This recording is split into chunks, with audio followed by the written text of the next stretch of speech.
नमस्कार, मैं हूं आपके साथ अनंत त्यागी और आप देख रहे हैं 5 का प्रहार। ममता को घेरने के लिए बीजेपी मिशन मोड में उतर गई। चंद महीने में दीदी का किला ढहने वाला है। तुष्टीकरण, टोलाबाजी और भतीजेवाद की वजह से ममता पूरी तरह घिर चुकी हैं। बीजेपी अध्यक्ष जेपी नड्डा ने वर्धमान में उतरकर हुंकार भरी और उनके मेगा रोड शो और रैली से इसकी पूरी झलक भी दिख गई। ममता को जनसैलाब की तस्वीर देखकर हवा का रुख समझ में आ रहा होगा। एक मुट्ठी चावल अभियान से बीजेपी ने बंगाल को मुट्ठी में कर लिया। आपको दिखाएंगे रिपोर्ट। शुरू करेंगे 5 का प्रहार, लेकिन सबसे पहले आपको दिखाते हैं कि हमारे सहयोगी हिमांशु तिवारी के साथ एक्सक्लूसिव बातचीत की अपने इस दौरे के दौरान बीजेपी के राष्ट्रीय अध्यक्ष जेपी नड्डा ने।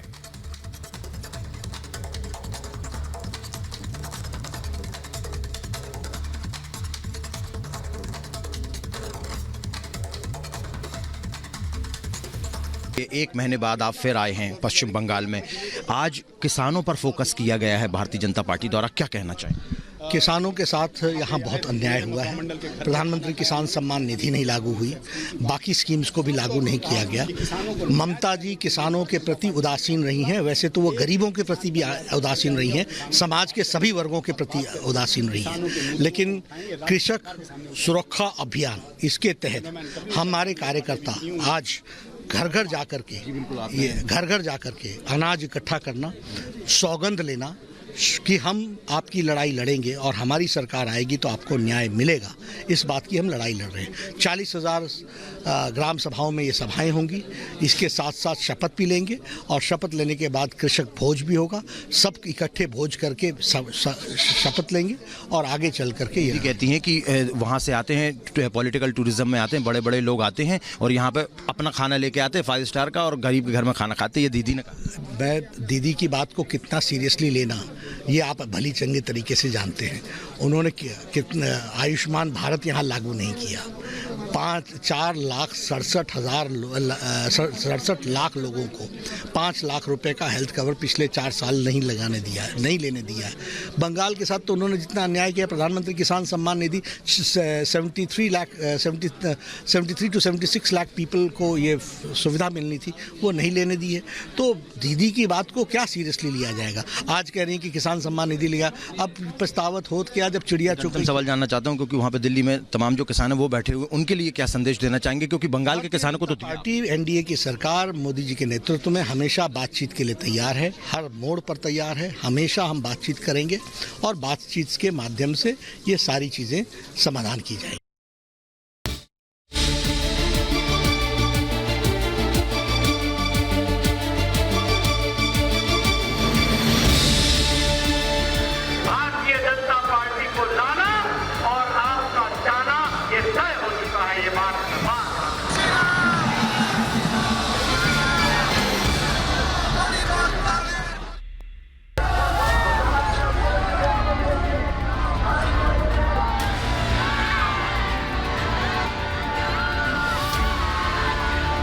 दीदी एक मुट्ठी चावल नहीं, बीजेपी की मुट्ठी में बंगाल है। दीदी एक मुट्ठी चावल की कीमत क्या जाने। ममता को पैसा और परिवार के अलावा अब कुछ दिखता कहां है। बीजेपी मुट्ठी भर चावल से बंगाल में नगरी, गांव द्वारे द्वारे पहुंचने में जुट गई है। वर्धमान में जेपी नड्डा के मेगा शो से साफ पता चलता है कि बंगाल में बीजेपी की हवा नहीं, आंधी चल रही है। वर्धमान हो या नंदीग्राम, बीजेपी का तैयार है फुल प्लान। जहां से बीजेपी नेता गुजरते हैं वहां जन सैलाब दिखता है। राधा गोविंद मंदिर में दर्शन कर नड्डा ने विजय का आशीर्वाद लिया। चुनावी साल में बीजेपी का विजय रथ रोकने के लिए दीदी हर हथकंडा अपना रही है। वर्धमान के मैदान में उतरे ये वही जेपी नड्डा है जिनके काफिले पर महीने भर पहले हमला करवाया गया था। आज भी दीदी समर्थक बाज नहीं आए। वर्धमान में बीजेपी का झंडा उखाड़ते दिखे। नड्डा की ऐसी जोरदार वापसी से दीदी की आंखें जरूर फटी रह गई है। मंच पर नड्डा की हुंकार ने दीदी को चुनाव का ट्रेलर दिखा दिया। सारा रास्ता आपने जिस तरीके से गर्मजोशी से मेरा स्वागत किया और जिस गर्मजोशी के साथ आप इतनी बड़ी संख्या में यहाँ उपस्थित हुए हैं, यह बताता है कि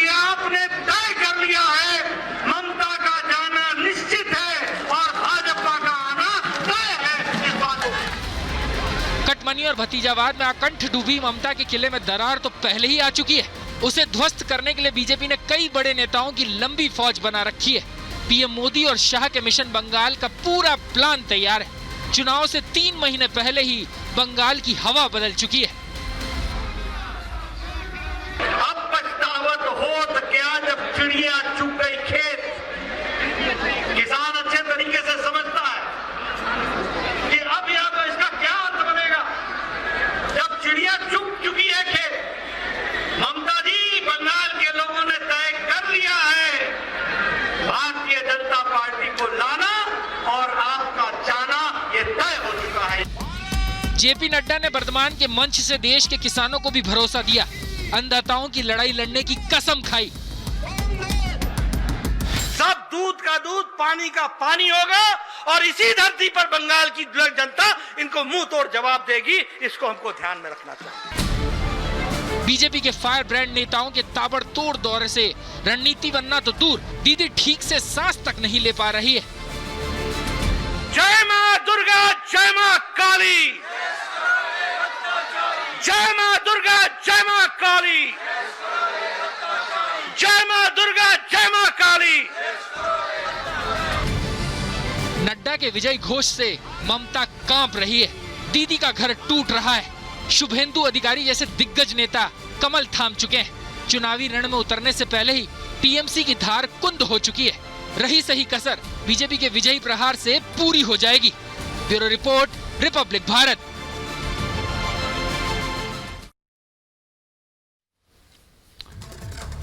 तो आने वाले चुनाव में बंगाल की तस्वीर क्या होने वाली है, यह साफ हो चुका है। ममता का किला ढहने वाला है, यह भी तकरीबन साफ हो चुका है। इसी पर चर्चा के लिए खास मेहमान जो हमारे साथ होंगे तारुफ कराते हैं। सौरभ सिकदर हमारे साथ हैं, नेता हैं बीजेपी से। पूजा श्री हमारे साथ हैं, राजनीतिक विश्लेषक हैं। अवधेश कुमार हमारे साथ जुड़ चुके हैं, राजनीतिक विश्लेषक के साथ ही साथ टीएमसी से जितेंद्र तिवारी हमारे साथ हैं, टीएमसी से बादल देवनाथ हमारे साथ हैं और संजय सरकार हमारे साथ हैं, नेता टीएमसी के साथ ही साथ हमारे सहयोगी सृष्टि पांडे और हिमांशु तिवारी भी जुड़ चुके हैं। मेहमानों के पास जाऊं उससे पहले सीधा रुख में हिमांशु आपका करना चाहूंगा कि ग्राउंड से रिपोर्टिंग पिछले लंबे वक्त से आप क्या कर रहे हैं, क्या हवा का रुख आप देख रहे हैं वहां पर?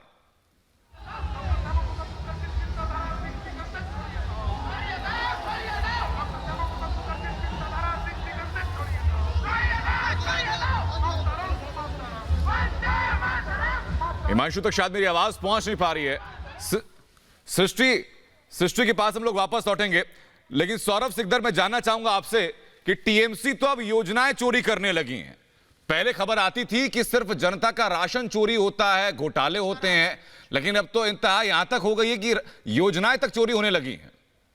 देख रहे हैं सड़कों पर उतर आए हैं। बंगाल में 5 लोग भारतीय जनता पार्टी की रैली में नहीं आते थे, लेकिन आज देखिए ये रोड शो देखिए, भव्य रोड शो देखिए, चारों तरफ से लोग ही लोग नजर आ रहे हैं और सामने की तरफ जेपी नड्डा जो है अपने रथ में बैठे हुए हैं। तो कुल मिलाकर भारतीय जनता पार्टी ने जो बंगाल फतह का मिशन जो रणनीति बनाई है बंगाल फतह के लिए, उस रणनीति में धीरे धीरे भारतीय जनता पार्टी आगे की तरफ बढ़ रही है और उसी का ये नज़ारा देखने को मिल रहा है कि पिछले 6-7 सालों में लगातार भारतीय जनता पार्टी के जब जो पूर्व राष्ट्रीय अध्यक्ष थे अमित शाह, उन्होंने जिस तरीके से रणनीति बनाई और जिस तरीके से पश्चिम बंगाल को टारगेट करने की कोशिश की और जिस तरीके से पिछले 6 साल में लगातार भारतीय जनता पार्टी ने अपने पूरे पश्चिम बंगाल में पैर पसारे और जिस तरीके से लगातार भारतीय जनता पार्टी के समर्थक और उनकी विचारधारा के लोग बढ़ते चले जा रहे हैं, उसका नज़ारा, उसकी वानगी जो है वो आज देखने को मिल रही है। चारों तरफ आपको जो लोग नजर आएंगे ये बंगाल की आम जनता है, ये पश्चिम बंगाल के आम लोग हैं जो सड़कों पर उतरे हैं और चारों तरफ भगवा ही भगवा नजर आ रहा है। आप चारों तरफ देखिए, कहीं पर भी आप निगाहें डाल दीजिए, कहीं पर भी आप देख लीजिए, चारों तरफ सिर्फ भगवा ही भगवा नजर आ रहा है। तो सीधी बात यह है कि जो सपना भारतीय जनता पार्टी के पूर्व राष्ट्रीय अध्यक्ष वर्तमान में गृह मंत्री अमित शाह ने देखा था, अब वो धीरे धीरे पूरा हो रहा है। पिछले 6 साल से पश्चिम बंगाल के रणनीतिकार कैलाश विजयवर्गीय जो कि इस वक्त मंच पर भी मौजूद हैं और पश्चिम बंगाल में भारतीय जनता पार्टी ने जिस तरीके से लोकसभा चुनाव लड़ा और लगभग 40% के आसपास वोट हासिल किए, उसका नतीजा है कि आप देखिए विधानसभा चुनाव आने के पहले की स्थिति देखिए और देखिए जो जो जो बड़े महापुरुष रहे हैं पश्चिम बंगाल के, उनके भी जो पोस्टर्स हैं यहाँ पर आपको नजर आ जाएंगे। तो कुल मिलाकर बात ये है कि पश्चिम बंगाल के जो महापुरुष हैं उनको भी भारतीय जनता पार्टी साथ लेकर चल रही है। पश्चिम बंगाल की जो संस्कृति है उसको भी साथ लेकर चल रही है और बहुत ज़बरदस्त तरीके से बीजेपी ने बहुत ज़बरदस्त तरीके से फोकस किया है पश्चिम बंगाल में, और उसी का परिणाम है। क्या कहना चाहेंगे? इस बार सुनामी कहा, नड्डा जी ने कहा कि पिछली बार आया था तो कुछ नहीं था, इस बार तो सुनामी आ गई। এই দেখে মমতা ব্যানার্জি সরকার বর্ধমান থেকে পালিয়ে যাবে। এই বর্ধমান না, গোটা পশ্চিম বাংলা থেকে মমতা ব্যানার্জি পিসি ভাইপো পালিয়ে যাবে। वर्धमान में 16 মামানি সরকার শেষ ফিনিশ। এবার পুরো রামরাজ আসবে, দিকে দিকে চলে গেছে। জয় জয় শ্রীরাম।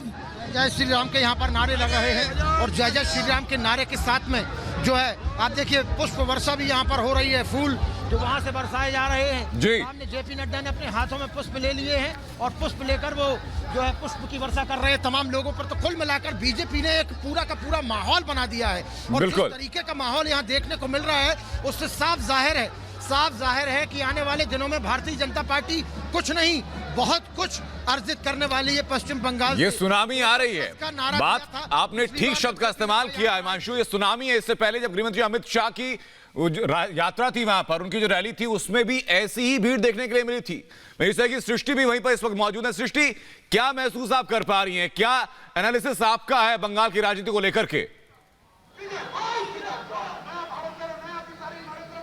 बिल्कुल, देखिए अनंत, क्या कुछ होगा, इस कैंपनिंग का नतीजा क्या होगा, ये चुनावों के बाद ही पता चल पाएगा कि असल आंकड़े क्या हैं। लेकिन यहाँ की लहर की अगर बात कर लें या महसूस करने की बात कर लें, तो हम सुबह से ही रैली पर भी पहुंचे थे, जहां पर कृषक रैली को संबोधित करने के लिए जेपी नड्डा साहब पहुंचे हुए थे। वहां पर लोगों से हमने बातचीत की, उन्होंने साफ तौर पर यही कहा कि अब दीदी नहीं चाहिए, अब हम भारत माता की संतान हैं और इसीलिए भारतीय जनता पार्टी हमें चाहिए। जो यहाँ के लोगों की जुबानी हमने रिपब्लिक भारत के माध्यम से देश की जनता तक की बात पहुंचाने की कोशिश की है, और ये बौखलाहट ममता बनर्जी की बहुत लाजमी थी, क्योंकि अनंत नतीजे क्या होंगे ये आने वाला समय बताएगा। लेकिन यहाँ पर परिवर्तन की लहर है, सारी आबो हवा बदल चुकी है। बिल्कुल सृष्टि, नतीजे आने वाला वक्त जरूर बताएगा, लेकिन हवा किस तरफ चल रही है ये जनसैलाब बता रहा है। जितेंद्र तिवारी, सवाल मेरा आपसे है कि ये जो सुनामी पैदा कर दी बीजेपी ने इस वक्त पश्चिम बंगाल के अंदर, इसको कैसे रोकेंगे? ये सुनामी तो किला ढा देगी ममता सरकार का। देखिए, सुनामी जब आई थी तो विध्वंस लेके आई थी। सुनामी के माध्यम से समाज का भला नहीं होता है, सुनामी के माध्यम से समाज का बुरा ही होता है। सही शब्द का प्रयोग आपने किया है, सुनामी। ये सुनामी यदि आएगी तो बंगाल में विध्वंस लाएगी, और बंगाल के लोग बंगाल के में विध्वंस नहीं चाहते। जितेंद्र तिवारी, विध्वंस बिल्कुल होगा, लेकिन विध्वंस होगा उनका जो 2-3 टर्म से लगातार राज्य में बने हुए हैं। विध्वंस होगा उनका जिनकी पॉलिसीज वहां की जनता के फेवर में नहीं है। विध्वंस होगा उनका जो बंगाल को अब तक चूस रहे थे। ये तो आने वाला समय, चुनाव आने दीजिए, 25 मई महीने में फिर आपसे मुलाकात होगी, आपके सुर कुछ बदले नजर आएंगे। मेरा सवाल सौरभ सिकदर आपको है, ये सुनामी को जितेंद्र तिवारी कह रहे हैं कि ये सुनामी जो आएगी वो बीजेपी के लिए हो सकता है घातक हो, लेकिन जो लोग वहां के हैं वो कह रहे हैं कि बहुत हुआ ममता सरकार, अब बदलाव की बारी है। देखिए, सुनामी जब आते हैं तो कहीं नहीं बदलाव तो लाते ही है, और उसके साथ बहुत कुछ चीजों का अंत भी करता है। तो ये सुनामी काटमानी का अंत करेगा, ये सुनामी सिंडिकेट राज का अंत करेगा, ये सुनामी चोरी का अंत करेगा, ये सुनामी कोयला चोरी का अंत करेगा, ये सुनामी बाली चोरी का अंत करेगा, और ये सुनामी जो बुआ भतीजा का जो सरकार चल रहा है उसका भी अंत करेगा। तो जितेंद्र तिवारी जी ठीक ही बोला है, सुनामी जो आता है अंत करता है, और वो अंत निश्चित है। बिल्कुल, लेकिन पूजा श्री, मैं जानना आपसे ये भी चाहूंगा कि ये जो हवा चल रही है ये नतीजा क्या लेकर आएगी चुनाव के बाद स्पष्ट हो पाएगा, लेकिन मौजूदा हालात जो हैं वो हालात ये हैं कि आरोप ये लग रहा है कि मौजूदा सरकार तो अब केंद्र की योजनाओं को चुराने लगी है। अभी तक आरोप लगते थे राशन चोरी के, अभी तक आरोप लगते थे कमीशन खोरी के, लेकिन अब आरोप ये कि केंद्र की योजनाओं को चुरा करके उनका नाम बदल करके अपना ढोल पीटा जा रहा है। क्या बंगाल अब चोरी से चलेगा क्या? देखिए, बंगाल में जो टीएमसी की सरकार है वो बहुत पहले ही से इस रणनीति पर खड़ी उतरी हुई है कि इस चीज को आगे बढ़ाया जाए और चोरी का माल जो है उसको अपने नाम करवाकर जनता तक पहुंचाया जाए ताकि अपनी वोट बैंक की राजनीति की जाए। अब मैं आपको बात बताती हूँ, जो तिवारी जी ने लहर की बात की, सुनामी की बात की, ये सुनामी जरूर आया है और ये बंगाल में आना चाहिए भी था, क्योंकि एकता और अखंडता की बात है। जब ममता दीदी जी मंच पर से ये ऐलान करती है कि बंगाल के लोग बंगाल की कल्चर समझते हैं, बंगाल में राजनीति बंगाल के लोग कर सकते हैं, बाहर के आकर लोग राजनीति नहीं कर सकते हैं, तो उनको ये चीज समझना चाहिए कि ये रविन्द्रनाथ टैगोर की बात करती है दीदी। तो रविन्द्रनाथ टैगोर ने तो खुद गान में ये लिखा है, राष्ट्रीय गान में लिखा है, पंजाब सिंध गुजरात मराठा। तो आप कैसे किसी को बांट सकते हैं? रविन्द्रनाथ टैगोर के ऊपर आप सवाल उठा रही है दीदी। आपको ये समझना चाहिए कि रविन्द्रनाथ टैगोर जिनको एक भारतवर्ष को जोड़ने की बात की, आप उनको टुकड़े टुकड़े में बांटने की गुरुदेव टैगोर की धरती का रंग लाल क्यों कर दिया गया? सवाल ये भी होगा। लेकिन बादल देवनाथ बताइए जरा, जो सवाल मेरा पहले था कि चोरी की राजनीति कब तक चलेगी? अभी तक केंद्र की किसी योजना को लागू नहीं किया गया, अब उन्हीं योजनाओं को चोरी करके नाम बदल के क्या जनता को भड़काने की कोशिश है? सर, पहले तो गुड इवनिंग आपको जी। मैं आज का जो प्रोग्राम है जेपी नड्डा का, आप जो लहर कर रहे हैं, आप लहर देखा नहीं है। मेरा जो प्रोग्राम होता है उसमें भी 2000-5000 लोग मेरा प्रोग्राम में होता है। आज भी मेरा प्रोग्राम हो गया और फिर शाम को रात को 8 बजे भी प्रोग्राम मेरा होगा। और आज प्रोग्राम क्या था? एक मुट्ठी चावल का। मैं जेपी नड्डा को कहना चाहता हूँ आपका चैनल के माध्यम से, जेपी नड्डा जी पहले दिल्ली में जाइए। बादल देवनाथ, पहले बताइए कि योजनाओं की चोरी क्यों की गई? रैली की बात हम लोग करेंगे, पहले बता दीजिए योजनाओं की चोरी क्यों की गई? जेपी नड्डा ने मंच से आरोप लगाया आपके ऊपर। पहले आंसर मेरे पास से लीजिए, पहले दिल्ली में जाने के बोलिए, वहाँ पर एक मुट्ठी चावल वहाँ पर से लेकर कर बोलिए। उत्तर मैं आप ही से दे रहा हूँ सर, लेकिन सवाल आपके मुफीद नहीं हो सकता। सवाल आपका नहीं होगा सर, सवाल मेरा ही होगा। सवाल यह कि केंद्र की योजनाओं की चोरी क्यों की गई? जब केंद्र की तरफ से योजनाएं घोषित की गई तो आपने लागू नहीं किया। करोड़ों की तादाद में लोग उन योजनाओं के लाभ से वंचित रहे। चुनाव आता है तो केंद्र की योजनाओं की चोरी करके प्रदेश में लागू करने का ढोंग करते हैं आप लोग। नहीं, बार बार मैं हार चैनल में कहा, जो ये फेडरल स्ट्रक्चर चल रहा है, फेडरल स्ट्रक्चर में मोदी जी डायरेक्ट किसान को पैसा दे रहा है, क्रेडिट खुद वो ले रहा है, लेकिन ममता बनर्जी जो हार चुका, क्यों नहीं क्रेडिट नहीं देगा ये लोग? तो ये लोग क्या कर रहे हैं? जेपी नड्डा का प्रोग्राम क्या था? वो लोग था, वो 2000-3000 और मैदान में। बादल देवनाथ, बौखलाकर आप कुछ भी बोलेंगे उससे बात नहीं बनने वाली है। किसानों को ये समझा दीजिए कि प्रधानमंत्री किसान सम्मान योजना आपने प्रदेश में लागू क्यों नहीं होने दी? अरे भाई, ये बता दीजिए जरा। ये ममता की पार्टी के समर्थक है, इनको दूसरे की बात नहीं सुननी है, इनको केवल अपनी बात कहनी है। ये भूल रहे हैं। नहीं, बादल देवनाथ भाषण नहीं सुनेंगे यहाँ पर। अगर आप जवाब देने के इच्छुक है तो सीधा सवालों का जवाब दीजिएगा, सीधा सवालों का जवाब दीजिएगा। अवधेश कुमार, मैं जानना चाहूंगा आपसे कि चोरी की राजनीति से बंगाल कब तक चलेगा? लोग आज ही नहीं आ गए हैं क्या?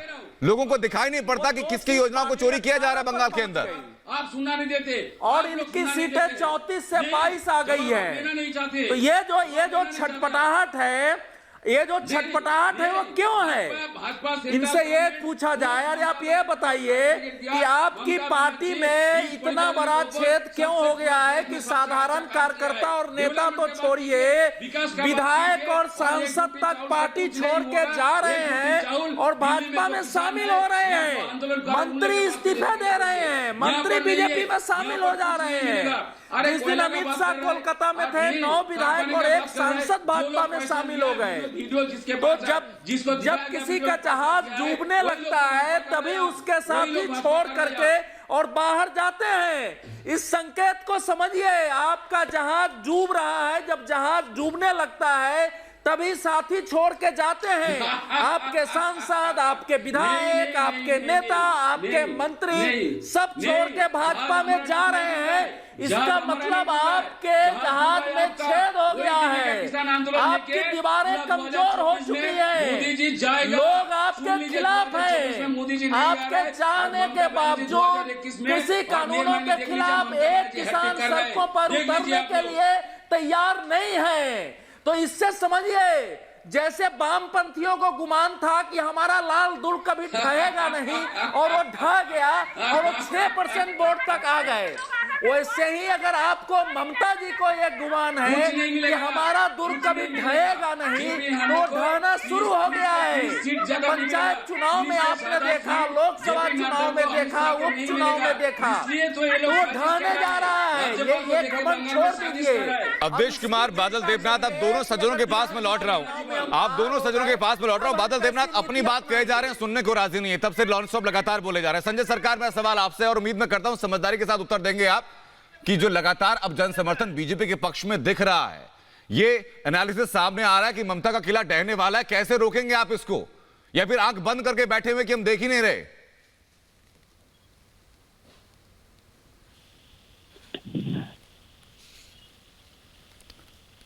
देखिए जी, मैं बोलूंगा जी संजय जी। देखिए, मैं एक चीज बोलना चाहता है, मेरे पार्टी है जो है ना, समुद्र से एक लोटा पानी उठा लेने से पार्टी खत्म नहीं हो जाता। 2, 4, 5 चिल्लर पार्टी से जाता तो अच्छा होता। 77,000 बूथ है, 7,70,000 मेरे बूथ का मेंबर है, और 77 लाख है, और 77 लाख आदमी बूथ को कवर करता है, 40 लाख आदमी उसको मॉनिटरिंग करता है।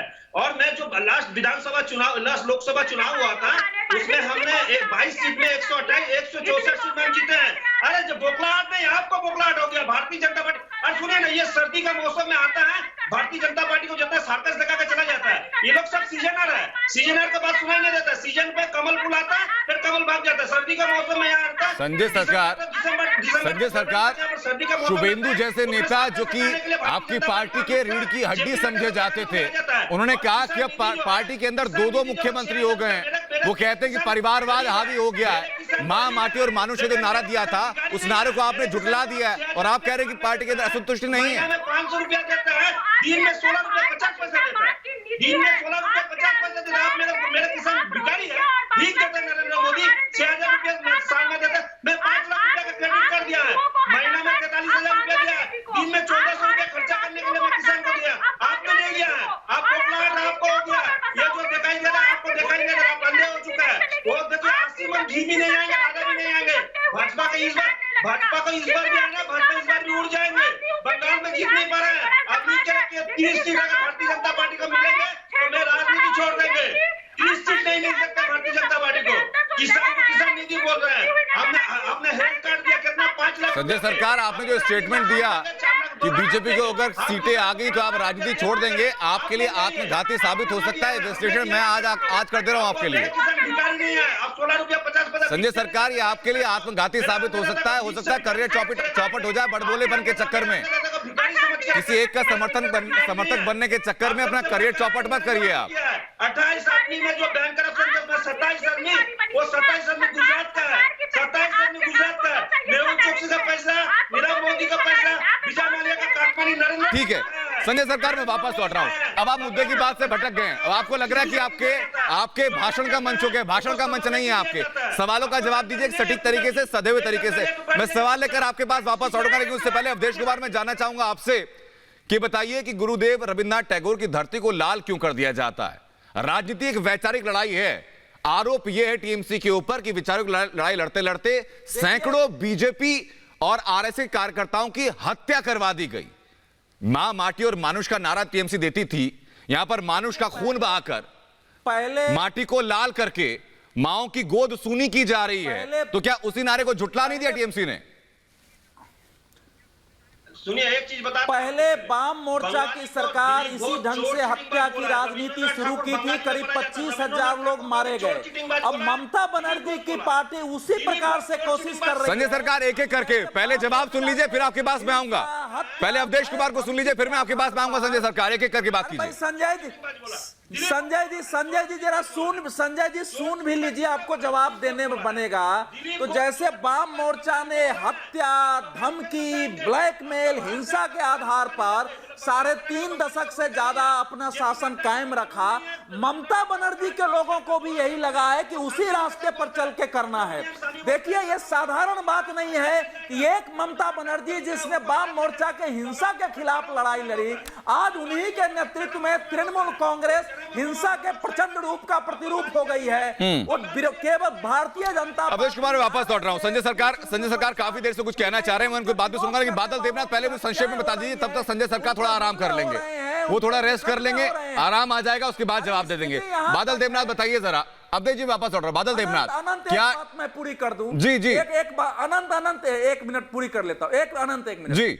मैं ये कह रहा हूं कि तृणमूल कांग्रेस की हालत सरकार की ये है कि हमला होता है बीजेपी सरकार पर और नेताओं पर, और एफआईआर भी उनके खिलाफ दर्ज होता है। ये एक अजीब प्रकार की सरकार है। तो जब आपकी जमीन दरकने लगती है, जब आप घबराहट में आते हैं, तभी आप हिंसा अपनाते हैं। तो ये संकेत है कि तृणमूल को अपने भविष्य का संकेत मिल गया है। ठीक है, हवा बदल रही है। ठीक है।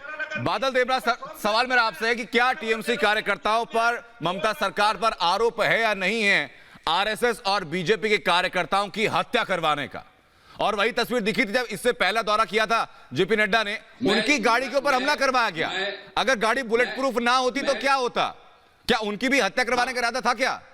इसी बूते चुनाव जीतने की कोशिश है आपकी? नहीं, त्यागी जी, मैं दिल्ली में गवर्नमेंट को हर जगह में मैंने बताया, अलग से मैंने बताया जो कौन लोग जेपी नड्डा का गाड़ी के ऊपर हमला किया था, वो कोई टीएमसी, सीपीएम, कांग्रेस, बीजेपी कोई भी कार्यकर्ता नहीं था। जो लोग वोट नहीं गिराने दिया। सुरक्षा की जिम्मेदारी किसकी थी बादल देवनाथ? सरकार टीएमसी की सुरक्षा की जिम्मेदारी किसकी थी? मैंने बताया। और यहाँ तक कि जो दूसरे उम्मीदवार जीत गए उनको इतना मारा पीटा कि बहुत सारे लोगों को राज्य छोड़ के जाना पड़ा। किया जो रेशन चोरी का बात आपने किया, तृणमूल कांग्रेस का आतंक और हिंसा पूरे देश ने देखा है, मीडिया ने देखा है। आपके लोगों ने ईमानदारी से कवर करते हुए पत्रकारों पर हमला किया है, उनको पीटा है। अवधेश जी अपनी बात आप रखिएगा, टीएमसी को पहले आप एक्सपोज होने दीजिए, टीएमसी को पहले जवाब देने दीजिए उनके ऊपर लगे हत्या के आरोपों के। अवधेश जी फिर मैं जवाब लूंगा आपसे। बादल देवनाथ, टीएमसी के ऊपर, बादल देवनाथ, टीएमसी कार्यकर्ताओं के ऊपर हत्या के आरोप है कि नहीं है? ये आरोप है या नहीं है कि आपने राजनीतिक मंशा से बीजेपी और आरएसएस के कार्यकर्ताओं की सैकड़ों की संख्या में हत्या कराई आपने?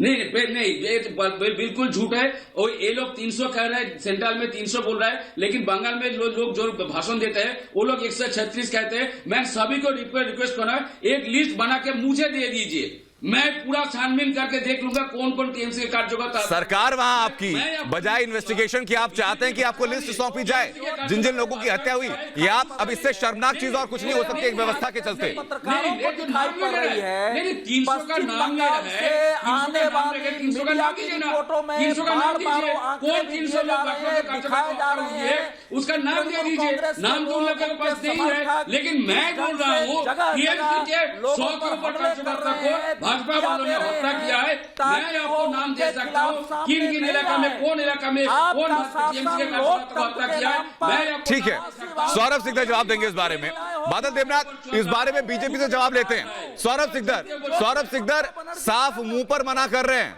बादल देवनाथ साफ मुंह पर मना कर रहे हैं कि टीएमसी के किसी कार्यकर्ता, कोई भी कार्यकर्ता इन राजनीतिक हत्याओं में शामिल नहीं है। लेकिन बीजेपी का आरोप तो यही है कि आरएसएस के जितने कार्यकर्ताओं की वहां हत्या की गई, जिनको घर के अंदर लटका दिया गया, जिनको गोली मारी गई, जिनको मॉब लिंचिंग की गई, वो हर हरकत की है टीएमसी कार्यकर्ताओं ने। देखिए, कार्यकर्ता का बात छोड़िए, यहां तो विधायक को भी मारकर लटका दिया गया है। यहां हुगली जिला में 15 अगस्त का दिन नेशनल फ्लैग उठाने के लिए हमारे एक कार्यकर्ता को हत्या कर दिया गया है। बांग्ला भाषा में पढ़ने के लिए दिनाजपुर जिला में कार्यकर्ता को हत्या कर दिया गया है। और दिनाजपुर में कार्यकर्ता को हत्या करने के बाद उसके घर वालों को उसकी हत्या के आरोप में पता चल रहा है, सेंट्रल गवर्नमेंट को मालूम है जो विधायक आत्महत्या किया है, लेकिन हत्या नहीं है। लेकिन कोई दूसरे थे हत्या कर सकते हैं, लेकिन टीएमसी का जगह नहीं, कोई टीएमसी कार्यकर्ता उसी हत्या में उसका नाम नहीं है, मैं दावे के साथ कह सकता हूँ। इसकी जगह बात अलग है, टीएमसी का जगह का बात अलग है, भाजपा का जगह का बात अलग है। आप सुन लो, नेशनल चैनल में बैठे हो, मुंह दिखा रहे हो, जो भी साथ में आएगा वो बता देंगे। सौरभ ऐसा नहीं होता है, ऐसे नहीं होता है भाई। सौरभ सिकदर, आपकी आवाज बहुत साफ मेरे पास नहीं आ पा रही। मैं वापस कोशिश करेंगे आपके साथ जुड़ने की ताकि आपकी आवाज साफ आ पाए। जो कह रहे हैं कि उनके जवाब आप साफ दे पाए। लेकिन संजय सरकार, मुझे बताइए, झूठ टीएमसी बोल रही है लगातार, केंद्र की योजनाओं से वहां के लोगों को वंचित टीएमसी लगातार कर रही है। बंगाल में मैं रहकर आया सर, मैंने दौरा किया, कई गांव ऐसे देखे मैंने जो आज भी मोहताज हैं बिजली के लिए, जिनके घर में शौचालय तक नहीं है, दूर से दूर तक कोई सुविधाएं नहीं है। यह विकास किया आप लोगों ने? किस नजर से उनको मुंह दिखाएंगे आप? किस मुंह से जाएंगे उनके पास आप वोट मांगने के लिए? और क्या जवाब देंगे कि जब केंद्र सरकार ने योजनाएं लागू की तो आपने उनको योजनाएं क्यों नहीं दी? आपको जानकारी है पूरा? जी, आपको पूरा जानकारी? मैं आपसे जवाब लूं सर, मैं जवाब लूंगा। इसी बीच एक बड़ी खबर सर आ रही है। उस बड़ी खबर का रुख करते हैं कि गृह मंत्री अमित शाह से मिले हैं बंगाल के राज्यपाल। गृह मंत्री से जगदीप धनखड़ ने मुलाकात की है। दोनों के बीच लगभग 1 घंटे तक बातचीत हुई है। राज्यपाल जगदीप धनखड़ की गृह मंत्री अमित शाह से मुलाकात एक ऐसे वक्त में जब लगातार बंगाल के चुनावी दौर में बीजेपी शंखनाद कर चुकी है, बीजेपी आंधी की तरह आगे बढ़ रही है लगातार। और ऐसे वक्त में गृह मंत्री अमित शाह से मुलाकात की पश्चिम बंगाल के राज्यपाल जगदीप धनखड़ ने। तस्वीरें भी आपको दिखा रहे हैं और तकरीबन 1 घंटे तक ये मुलाकात चली है।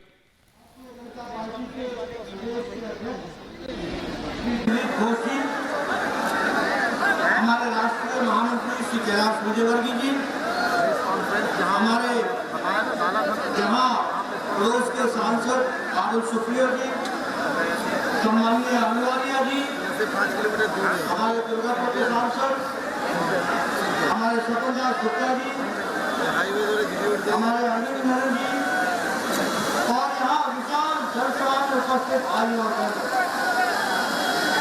ये जो मैं यहाँ पर सभा में इस रोड शो में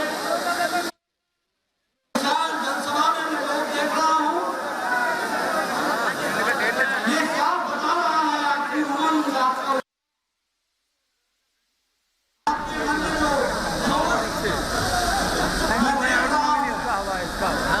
और सारे रोड शो में जिस तरीके से मेरे हाथ मिलाने को आपने रिस्पॉन्स किया, वो इस बात को बताता है कि बंगाल की जनता ने ममता जी और उनके टीएमसी के कार्यकर्ताओं को नमस्कार कहने का तय कर लिया है और टीएमसी का तिरस्कार तय है और कमल के फूल का स्वागत करने के लिए बंगाल की जनता आतुर दिख रही है। जय श्री राम। ये मैं कहने के लिए नहीं कह रहा।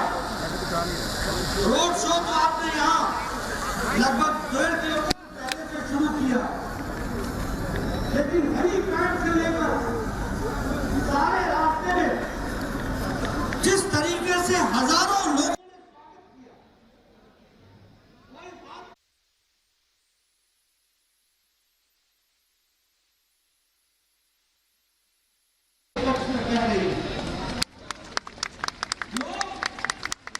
मोदी जी के नीतियों को स्वागत करने के लिए आतुर और ममता जी ने जिस तरीके से बंगाल को मुसीबत में धकेला है, उससे लोग निजात पाना चाहते हैं। फिर चाहे वो प्रशासन का राजनीतिकरण हो, फिर चाहे भ्रष्टाचार को संस्थागत रूप दिया गया हो, या फिर राजनीति का अपराधीकरण हुआ हो, आम आदमी आक्रोश, क्या दलित, क्या मजदूर, क्या किसान, आम आदमी आज हर एक तरीके से कष्ट दिख रहा है। आज हमें पता चला कि ममता जी को आज एक नई विचार आया। क्या विचार आया कि प्रधानमंत्री किसान सम्मान निधि को लागू करना चाहिए। ये कब विचार आया? जब भारतीय जनता पार्टी ने तय कर लिया कि कृषक सुरक्षा अभियान हम चलाएंगे और किसान न्याय दिलाएंगे और प्रधानमंत्री ग्राम सम्मान निधि भी दिलाएंगे और 40,000 ग्राम सभाओं में जाकर शपथ लेंगे, एक मुट्ठी चावल किसान से लेंगे और शपथ लेकर के हम अपनी सरकार बनाएंगे और किसानों को न्याय दिलाएंगे। इस बात के लिए हम लोग मित्रों, मानुष बाकी मानुष का नारा लगाने वाले आज टोलाबाजी, तुष्टीकरण, कटमनी और छोड़ो सिंडिकेट के रूप में कोयला चोर, चाल चोर,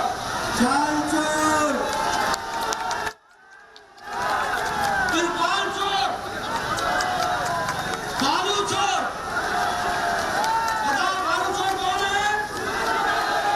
मैं नहीं कह रहा, ये बंगाल की जनता कह रही है। बोलो कोयला चोर कौन है? बोलो चाल चोर कौन है? बोलो तिरपाल चोर कौन है? अरे इन्होंने तो अंतिम संस्कार पर भी कटमनी लगा दिया। यानी अब क्या कहेंगे कि कफन भी नसीब नहीं। क्या क्या करके खड़ा कर। इसलिए बंगाल की जनता ने यहाँ जो लोग आए ये बीजेपी के कार्यकर्ता नहीं, आम बंगाल के लोग हैं जिन्होंने तय किया है कि लोग शौक और बैरल के साथ ममता जी की छुट्टी करेंगे और कमल का निशान को आगे बढ़ाएंगे। इसलिए मित्रों, मैं एक ही बात कहना चाहता हूं, चर्चा होती है पहाड़ी लोग आ गए, चर्चा होती है बाहर के लोग आ गए। मैं पूछना चाहता हूं ममता जी, आपने जो मेरे नाम के साथ अलंकार लगाए थे, ये बंगाल का कल्चर है क्या? ये बंगाल का कल्चर है क्या? डायमंड हार्बर जाते समय जो आपने मेरे को फूल छोड़े थे, जो फुलझड़ियां छोड़ी थी, वो बंगाल का कल्चर है क्या? वो बंगाल का कल्चर है क्या? तो बंगाल का कल्चर तुम नहीं जीते, हम जीते हैं। स्वामी विवेकानंद जी के रास्ते पर चलने वाले हम हैं, गुरु रविंद्रनाथ टैगोर के साथ जीने वाले हम हैं, बंकिम चंद्र चटर्जी को अपना जीवन उनसे प्रेरणा लेकर के काम करने वाले हम हैं, और श्यामा प्रसाद मुखर्जी और देव जी जो भारतीय जनसंघ के प्रथम और द्वितीय और तृतीय अध्यक्ष रहे, उनकी बात को लेकर के सारे देश में आंदोलन खड़ा करने का काम किया है, तो वो बीजेपी के कार्यकर्ताओं ने किया। इसलिए श्यामा प्रसाद मुखर्जी ने बंगाल ही अस्तित्व में लाया। श्यामा प्रसाद मुखर्जी ने देश को एक नई दिशा दी। एक देश में दो निशान, दो विधान, दो संविधान, दो प्रधान नहीं चलेंगे। और धारा 370 को मोदी जी की इच्छा शक्ति ने और अमित शाह की रणनीति ने धाराशाही कर दिया। ये हम आपको बताएंगे। इसलिए बंगाल को हम जीते हैं, आप नहीं। ये कटमनी कल्चर बंगाल का है क्या? ये जो ममता जी ने कहा कि 75 दे दो 25 रख लो, ये बंगाल का कल्चर है क्या? ये जो अम्फान में हाईकोर्ट ने कहा कि आप सीएजी से इसका ऑडिट कराओ और 3 महीने में रिपोर्ट दो, ममता जी सुप्रीम कोर्ट में गई। ये बंगाल का कल्चर है क्या? ये बंगाल का संस्कार है क्या? और ममता जी आप सुप्रीम कोर्ट में काहे को गई? ये तो भाई कौन है? कहनो ये तो भाई कहनो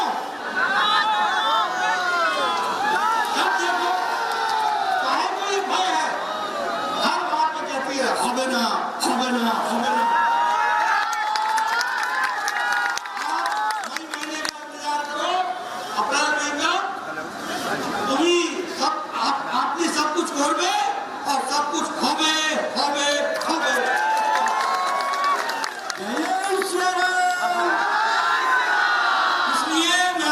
निवेदन करने आया। आज भारतीय जनता पार्टी का एक कार्यकर्ता, ममता जी, आपने जितना आतंक मचाना है आप मचाओ, आपने जितना अपराधीकरण करना है करो। हमारे 130 से ज्यादा कार्यकर्ता जिनके नाम लिखे हैं, 100 का तर्पण तो मैंने किया है। ये भारतीय जनता पार्टी के कार्यकर्ता है, ये रुकने वाला नहीं है, ये आगे बढ़ेगा और बंगाल में भारतीय जनता पार्टी की सरकार है। 300 से ज्यादा कार्यकर्ता क्या बना दिया बंगाल, क्या खड़ा कर दिया बंगाल। और कोई बंगाल में आए, अरे बंगाल ने देश को दिशा।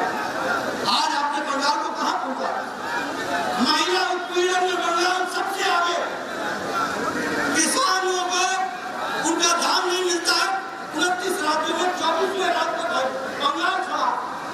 ह्यूमन ट्रैफिकिंग सबसे ज्यादा यहाँ, महिलाओं का गायब होना सबसे ज्यादा यहाँ, महिलाओं का अनकरण होना सबसे ज्यादा बंगाल में। ममता जी क्या क्या थे, क्या प्रदेश चला रहे?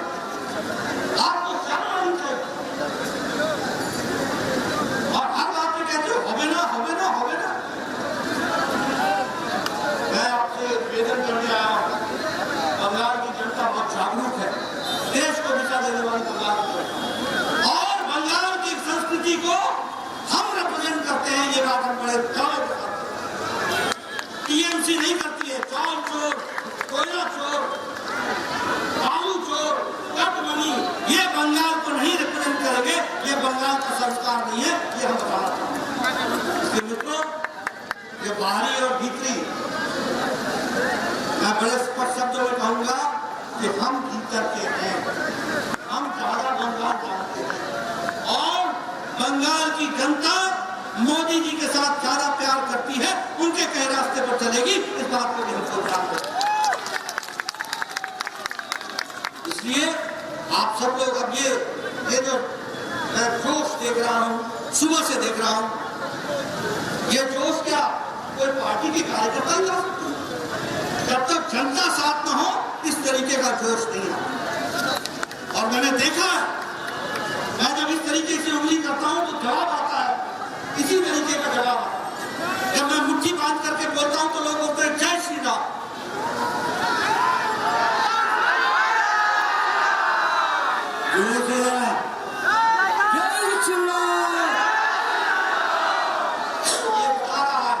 ये रास्ता बता रहा है। और मैं एक बात बड़े स्पष्ट शब्दों में कहूंगा, भारतीय जनता पार्टी मोदी जी के नेतृत्व में सबका साथ, सबका विकास और सबका विश्वास लेके चलने वाली है। लेकिन टोलाबाजी और तुष्टीकरण ये बर्दाश्त, ये हमको स्पष्ट होना चाहिए। इसलिए राजनीतिक दृष्टि से आप सब लोग बड़े सजग हैं। आपने आज मेरी बात सुनी, आज आपके साथ मुझे शामिल होने का मौका मिला, और अभी भी हर दृष्टि से बंगाल को सबसे ज्यादा केंद्र से पैसा मिलता है, लेकिन यहाँ उपयोग नहीं होता। इस बात को आयुष्मान भारत में 4,67,000 लोगों को 5 लाख रुपए का हेल्थ कवर नहीं मिल रहा पिछले 3 साल। 1.5 करोड़ लोगों ने देश में लाभ उठा लिया। बंगाल में गरीब आदमी से बाहर ऑटो रिक्शा चलाने वाला, रिक्शा चलाने वाला, रेहड़ी चलाने वाला, फेरी चलाने वाला, इनको 5 लाख रुपए सारी लड़ाई लड़नी है और इसमें हमको विजय हासिल करनी है। मई महीने में सब कुछ मिलेगा, सब कुछ यहाँ पहुँचेगा। आप सब लोगों ने मिलकर के भारतीय जनता पार्टी को करना है। इन्हीं शब्दों के साथ बहुत बहुत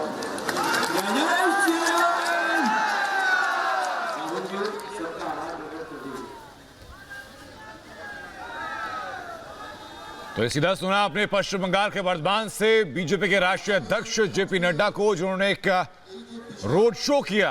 अभूतपूर्व भीड़ वहां उस रोड शो में रही, जिसने तय कर दिया कि आने वाले वक्त में बंगाल का रुख क्या रहने वाला है, बंगाल की राजनीति किस ओर करवट लेने वाली है। इस जनसभा के बाद, इस जन संबोधन के बाद अब से कुछ ही देर में एक प्रेस कॉन्फ्रेंस भी करेंगे जेपी नड्डा।